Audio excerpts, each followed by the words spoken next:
you know?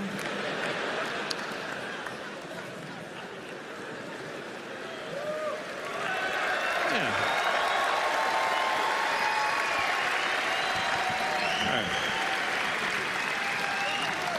Fucking water's all the way here. Hi, how you doing? All right, more jokes. Anyway. I like life very much. I do. I like doing this because I get to travel. And I love going to other countries. I've been to a lot of other countries this year. I played a lot in Europe and stuff. Here's the thing, there's a trade-off when you travel to other countries. Because you don't get the things that you're used to. But you do get other things that you didn't have before. Like, I was in Sweden. Okay, if you're in Sweden at a hotel, you get breakfast. If you want maple syrup, they don't have it. They don't have maple syrup. But they do have...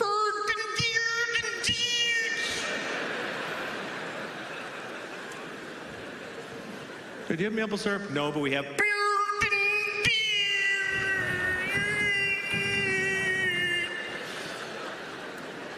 I'll have that. That sounds good. It's the same all over the world. You go to Tokyo. Hey, do you have peanut butter? No, but we have...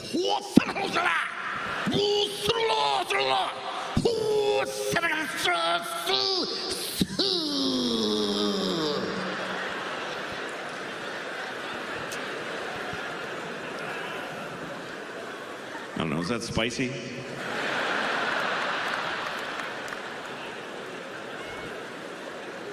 It's the same all over the world. You go to Africa. Oh, okay, just the Japanese and the Swedish. Yeah, no. Yeah, good call. Yeah, that's fair. Yeah, fuck the Swedish and the Japanese, but lay off the Africans because they can't take a joke. Yeah, they're very fragile people in Africa. They need some fucking people in New York to protect them from humor. That was a good way to be on it, guys. Fair enough. Fair enough. Yeah, fuck it. I don't know, whatever. Anyway.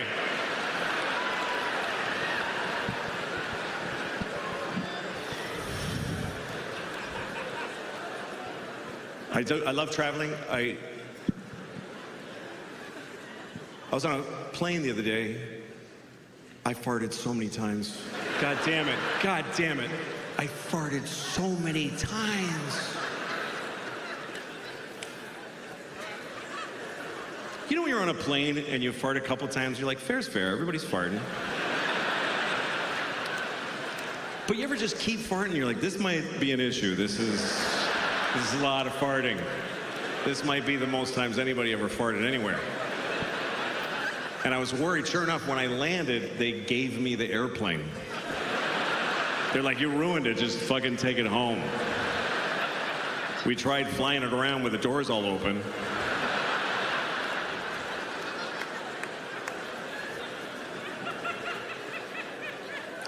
I got stopped in security the other day because of my carry-on bag, you know? When they put it through the thing to make sure you don't have a gun in your Who's still doing that? Who's still trying? Hey, maybe this time they'll let me get through with a gun. Shit, it's gonna be a tough year. They stopped my bag. I had clay in my bag. I sometimes travel with clay. I'm not an artist, but I make little dicks. They're this big, and they're perfect, and I make it, and I hold it, and I walk around town with it. Nobody knows.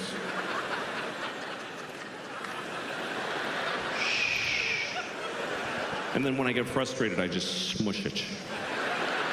Now you're nothing. Now you're nothing. Anyway, it's relaxing. So I had clay in my bag. I didn't think this was an issue for security until I saw her. She took the plastic bag of gray clay out of she goes, it looks like C4 plastic explosive, you know, like a lot.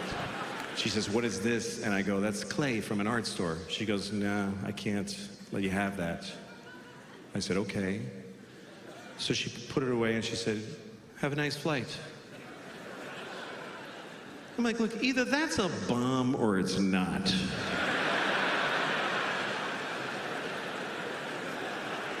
Like, either give me my fucking clay back, Or ask me many questions, please. That can't be the procedure. Hey, this guy has a bomb in his bag. Oh yeah, you can't take it on the plane, I'm sorry. Nah. We'll throw it out for you, but you can't take it on the plane because, I don't know, it's stupid. I know. But I love traveling because you see people. I love to see people. I watch people in their lives. That's the fun part. I was in Glasgow, Scotland. I saw something I hadn't seen before. There's an old Scottish man with a little boy holding his hand, and they're walking together. Really sweet. Then they get to the train, and the man says goodbye to the little boy. He kisses him on the lips for a long time. I was like, fuck, they do that here? Like, it's like making out, like just kissing. And the kid had his hand on the back of the guy's neck. Like, it's just... And I was like, oh no.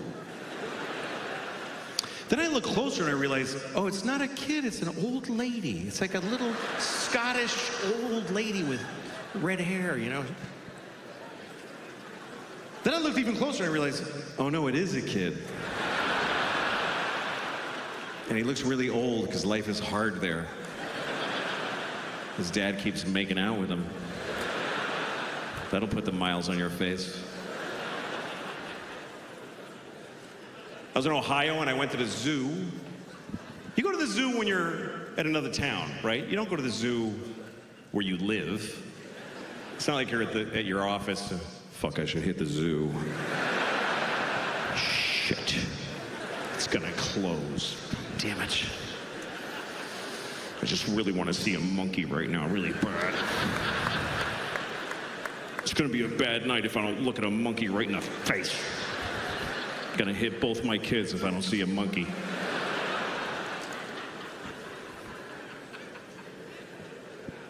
So I went to a zoo with my friend in Ohio. We went to see the lion. It's always a shit lion. It's never a good lion. He's never going, rawr. He's just laying on a fake rock, eating lamb from Costco. And my friend said, that's depressing. They should free that lion. It's like, what are you seeing in your mind right now? He said they should take him to Africa. And what, just let him out of the car? Hey, good luck, lion. And the lion's like, what the fuck is this shit? Then the African lions find him. They're like, hey, how you doing? Where are you from? Columbus, Ohio. All right. Well, why don't you lift that tail, because my dick is going right in your ass.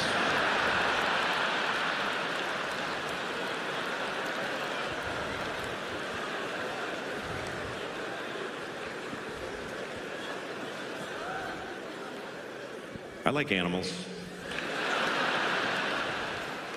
Some people think animals are better than us.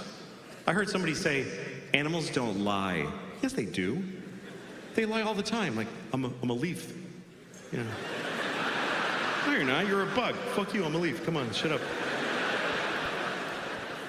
Some animals I hate. I hate cockroaches. I hate even seeing a cockroach. It's upsetting. I wonder if they upset each other. The cockroach is at home and his friend walks up. Oh, fuck, Henry, don't, please. That's gross. I like watching shows about animals. I was watching a show about a veterinarian. And he did that thing, he was on a farm. You know when the veterinarian puts a glove on up to here? And he puts his whole arm in a cow's vagina. And then he goes like this. Okay, here's what's gonna happen. I wanna have that experience. Here's the good news, here's what I found out. You don't need to be a doctor to do that. Here's the other good news, you don't need that glove. You don't need any special education or attire. Just pull over if you see a cow.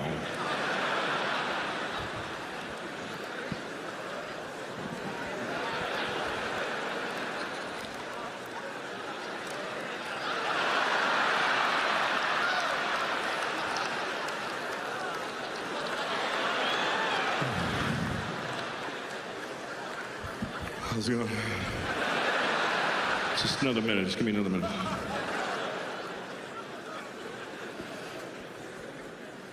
I like vaginas. I do. Vaginas they're mysterious.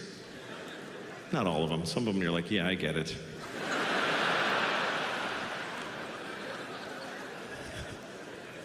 Vaginas and penises are different. I'm going to talk about the difference between penises and vaginas.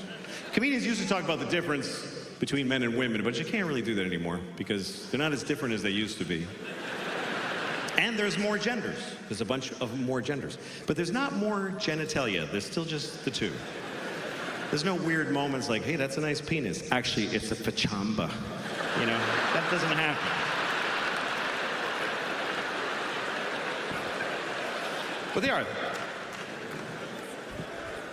Penises and vaginas are different. Here's one difference. You can cut off a penis. You can just cut it off, and it'll fall right in the soup. Vagina, you can't cut off a vagina. I mean, you can scoop it out like a grapefruit section, you know? But all you did was make a bigger vagina.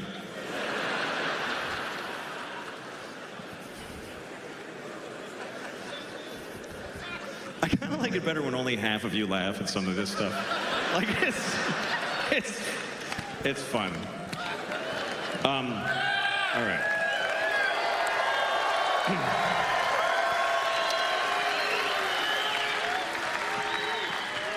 So I was thinking about, you know what I was thinking about today? I was thinking about Jesus. I was thinking about Jesus. And after I came, I thought that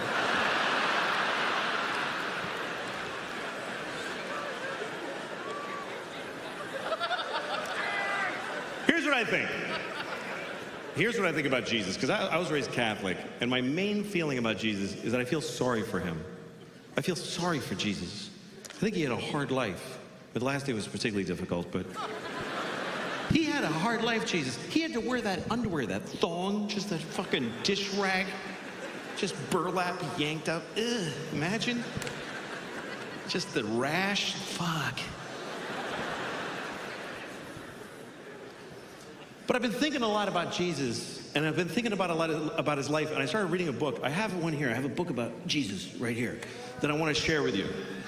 This is a book about Jesus Christ. Just give me a minute here. Okay, this is a book about Jesus. Actually, the whole book is not about Jesus. Only this much. Only that much is about Jesus. The rest of it is the Jews going like, and then we walked for 50 years in the desert, and we only had a little bit of oil. It was difficult.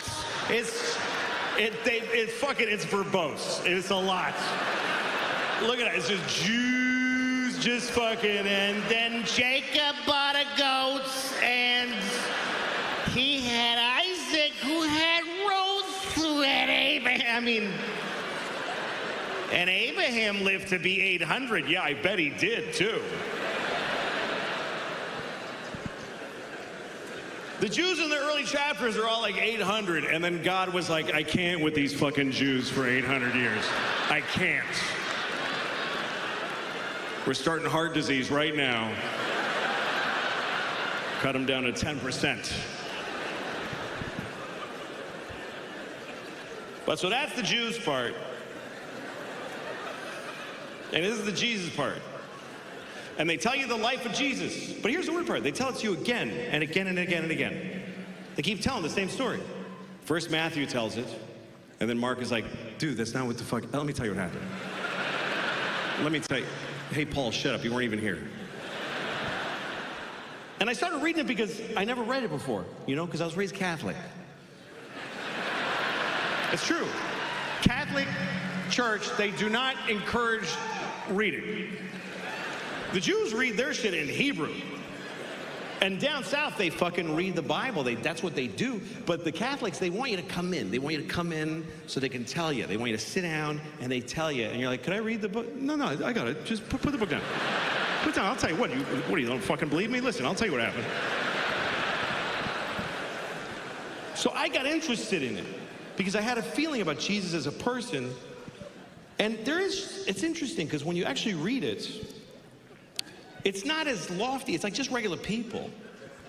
Like here's this story of Jesus turning water into wine, okay? This is John chapter 2, okay?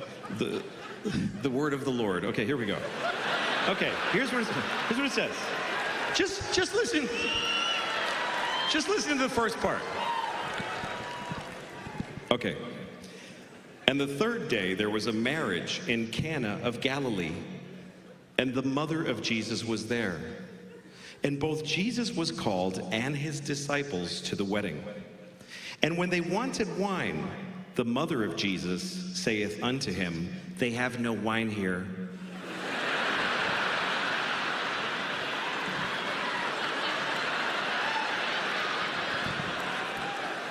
This is just anybody's mom at a wedding. They have no wine, Jesus. And then listen to this. Listen to this. And Jesus saith unto her, woman, what have I to do with thee?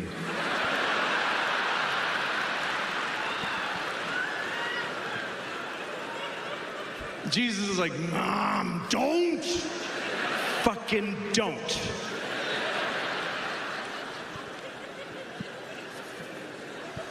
Anyway, I won't read the whole thing out of there, but it's a weird story.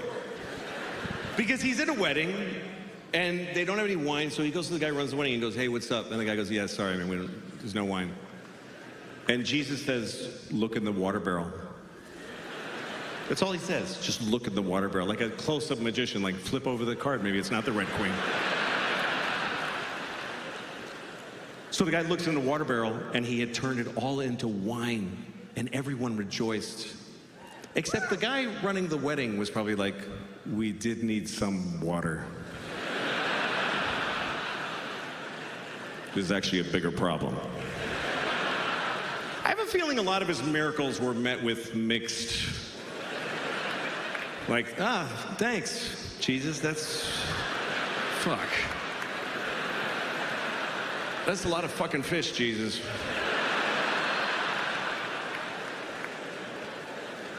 Like Lazarus. Lazarus. Jesus brought Lazarus back from the dead.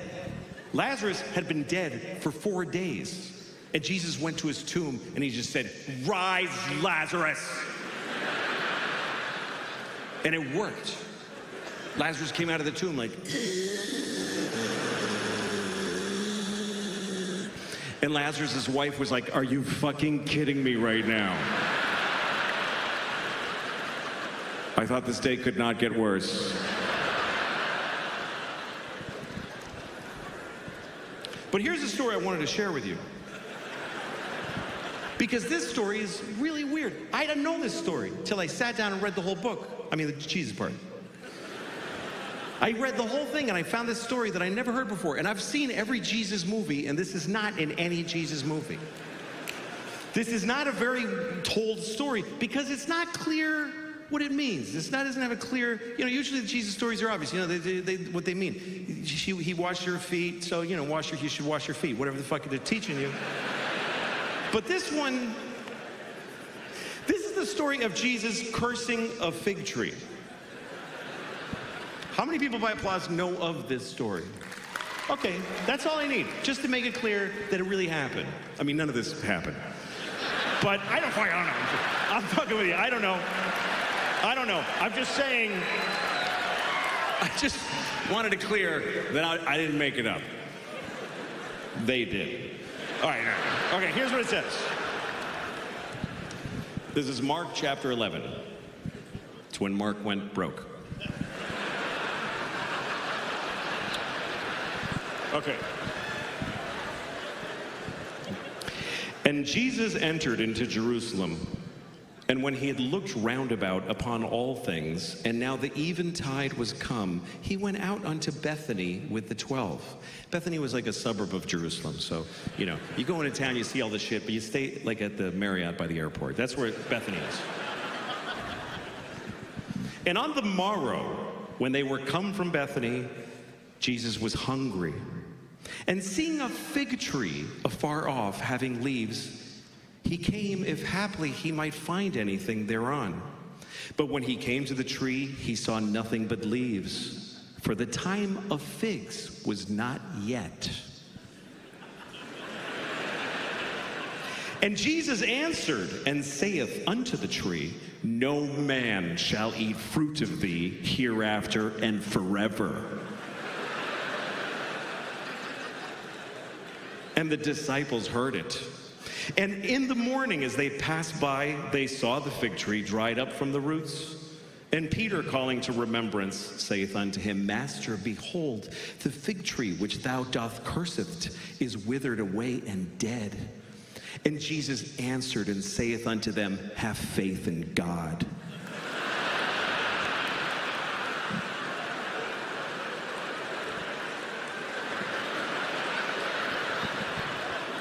What the fuck kind of a Jesus story is that? What the fuck are we supposed to... Hey, Jesus, you kill that tree. That's right, motherfucker.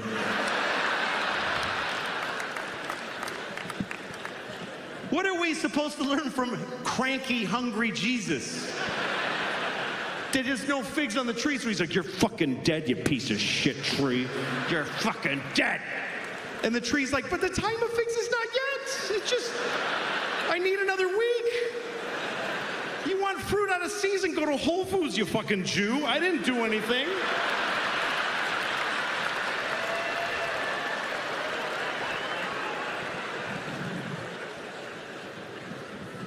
I mean, you can't act like that, man. You can't act like that. You walk around acting like that, and somebody will nail you to a cross. That's what'll happen. That's what'll happen.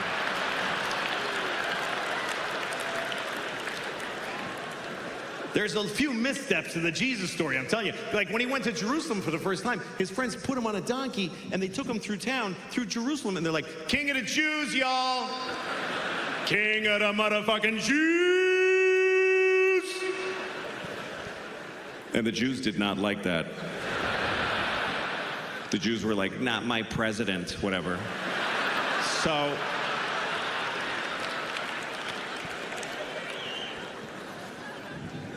they nailed him to a cross. And here's what that looks like. Hold on a second. All right, no, we should. I can only face one. Okay. This is it. This is the image. This is the image. This is the whole, the craziest thing about this religion is this image, because it's fucking macabre, man. It's fucking gory. There's like, and it's in every polite room in the world. It's in hospitals, and all of old ladies have it above their bed, and it's just fucking dead. Like if you never saw one before, you'd be like, why the fuck do you have that everywhere? It's this polite religion, honor thy mother and thy father, because it's just weird. But I love this image, I really do, I love it. I was raised Catholic and I look at it all the time. Every time I walk by a church, I go to look at their Jesus. Because they're all different. Every Jesus is a little different. Sometimes Jesus is suffering. And sometimes he's just like, well, I really got myself in a noodle this time, boy.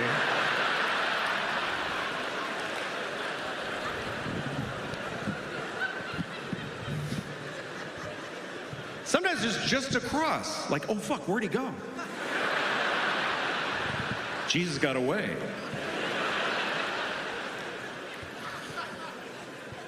I was in a Korean church once. I went to a Korean church, and they had a Korean Jesus. Korean Jesus with the... Don't get mad. How would I know? It was a Korean Jesus. I can't say Korean Jesus and do nothing. It was a Korean Jesus. Well, usually Jesus has blonde hair and blue eyes, which he didn't have. But that's who won everything, so they get to draw him. The truth is Jesus was black, but that's rare. It's rare to see a black Jesus. Hey man, get me the fuck down from here, whatever. Black.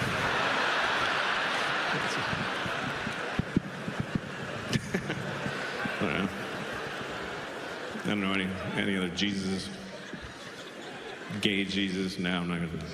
No. All right. Anyway. The point is,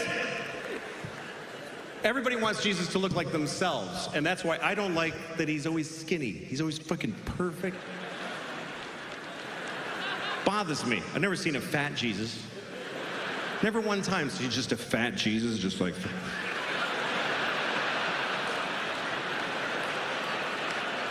with like 10 nails in each hand.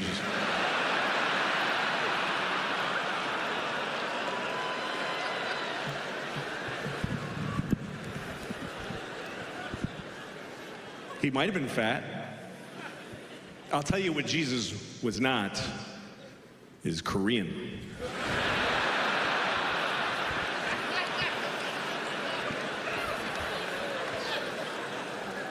There's no Koreans in Jerusalem in the year 1.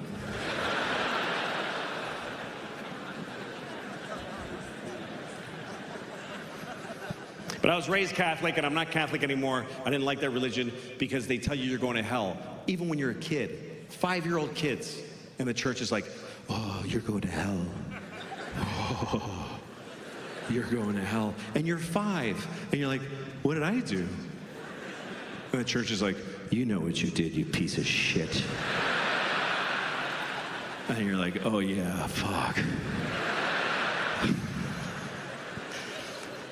You're a kid going to hell. Imagine. And you're going to hell. There's no kids' hell, you understand? You're going right to the show. If you're 5 years old and you steal a crayon from your sister and then lie about it, and then you get hit by a truck, you're roommates with Hitler. There's no difference. That's how I was so scared. I'm like, I'm going to be roommates with Hitler. I'm only 5. I already killed 4 Jews, though, so I'm probably going to be roommates with Hitler. They take you in a room, and they're pouring hot lead in his asshole. He's like, ah! And then they tell you, they're like, all right, get in there, kid. It's your turn. And Hitler's like, ah, poor little fella.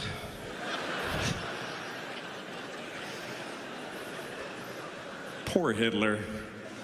I mean, at this point, he's been down there for 75 years.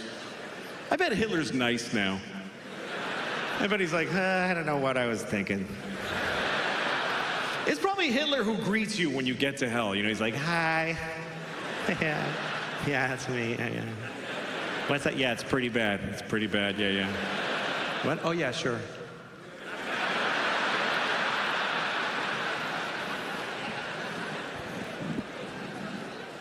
I was so scared of hell when I was a kid. I remember when I found out that gay people go to hell, I got scared. I'm not gay, but what if God thinks I'm gay? What if I come off a little queer to the Lord? He might be having a look when I hit my toe, and I'm like, ow. And he's like, oh, I know where you're going, you faggot.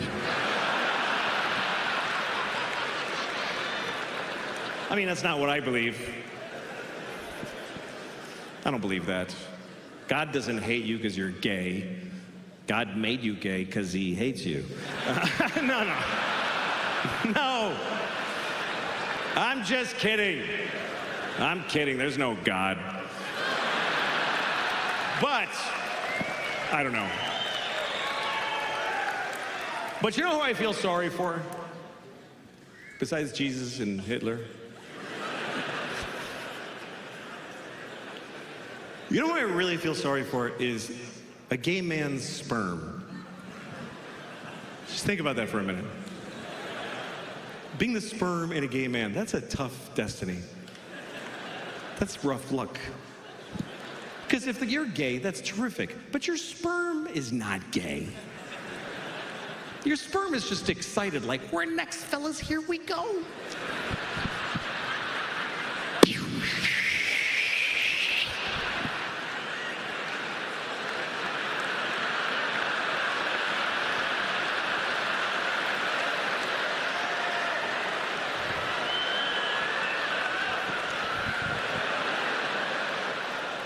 Was that shit right there?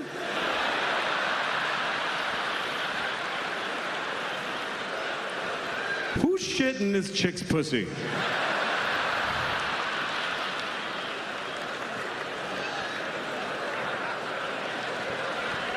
Thank you very much, folks. It was great talking to you.